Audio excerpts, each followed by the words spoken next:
مسیح ہمارے درمیان صلح ہے، جس نے ہم دونوں کو ایک کر دیا ہے۔ آج کی پہلی تلاوت مقدس پولس رسول کا خط افسیوں کے نام، دوسرا باب 12ویں سے 22ویں آیت تک۔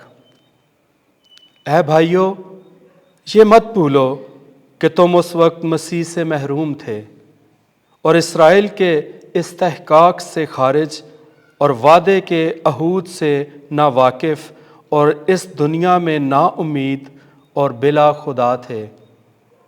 مگر اب مسیح یسوع میں ہو کر تم جو پہلے دور تھے، مسیح کے خون کے سبب سے نزدیک ہو گئے ہو، کیونکہ وہی ہماری صلح ہے جس نے دونوں کو ایک کر دیا ہے اور عداوت کی درمیانی دیوار کو ڈھا دیا ہے۔ اس نے احکام کی شریعت جو ضوابط پر مشتمل تھی، اپنے جسم کے وسیلے سے موقوف کر دی، تاکہ صلح کرا کر اپنے آپ میں دونوں سے ایک نیا انسان خلق کر دے، اس مقصد سے کہ صلیب کے وسیلے سے عداوت کو مٹا دے اور ایک ہی بدن میں دونوں کو خدا سے ملا دے۔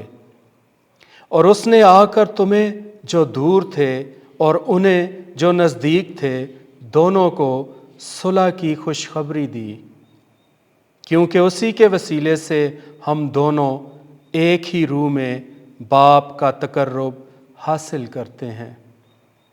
پس اب تم پردیسی اور مسافر نہیں، بلکہ مقدسوں کے ہم وطن اور خدا کے گھرانے کے ہو، اور رسولوں اور نبیوں کی اس بنیاد پر تعمیر کیے گئے ہو جس کے کونے کے سرے کا پتھر خود مسیح یسوع ہے۔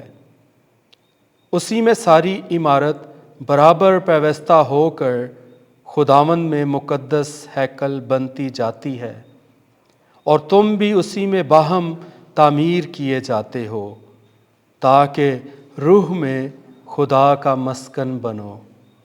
پاک کلام کے پڑھے اور سنے جانے پر خدا کی برکت ہو۔ زبور 85 جماعتی جواب۔ خداوند اپنی امت سے سلامتی کا کلام کرے گا۔ میں سنوں گا کہ خداوند خدا کیا فرماتا ہے۔ وہ سلامتی کا کلام کرے گا۔ اس سے ڈرنے والوں کے لیے اس کی نجات قریب ہے، اور جلال ہماری سرزمین میں بسے گا۔ جماعتی جواب۔ خداوند اپنی امت سے سلامتی کا کلام کرے گا۔ شفقت اور سچائی باہم ملاقات کریں گی، صلح اور عدل ایک دوسرے کا بوسہ لیں گے۔ زمین سے صداقت اگے گی اور عدل آسمان پر سے نظر کرے گا۔ جماعتی جواب۔ خداوند اپنی امت سے سلامتی کا کلام کرے گا۔ خداوند ہی نیکی عطا کرے گا اور ہماری سرزمین اپنا پھل دے گی۔ عدل اس کے آگے آگے چلے گا اور نجات اس کے قدموں کی راہ میں چلے گی۔ جماعتی جواب۔ خداوند اپنی امت سے سلامتی کا کلام کرے گا۔ خداوند آپ کے ساتھ ہو۔ انجیل مقدس لوکا کے مطابق اے خداوند تیری تمجید ہو۔ 12واں باب 35ویں سے 38ویں آیت۔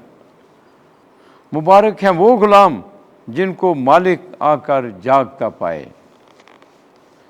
ایک دن یسوع نے اپنے شاگردوں سے کہا، کمر بستہ رہو اور اپنے چراغ روشن رکھو، اور تم ان آدمیوں کی مانند ہو جو اپنے مالک کی راہ دیکھتے ہوں کہ وہ شادی میں سے کب واپس آئے گا، تاکہ جب آئے اور کھٹکھٹائے تو فوراً اس کے واسطے کھول دیں۔ مبارک ہیں وہ غلام جن کو مالک آ کر جاگتا پائے۔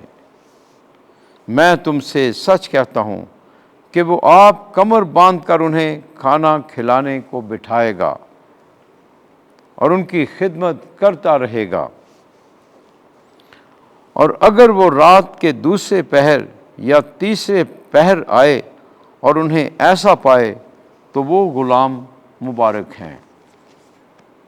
انجیل مقدس کے وسیلے سے ہمارے گناہ معاف کیے جائیں۔ اے مسیح تیری ستائش ہو۔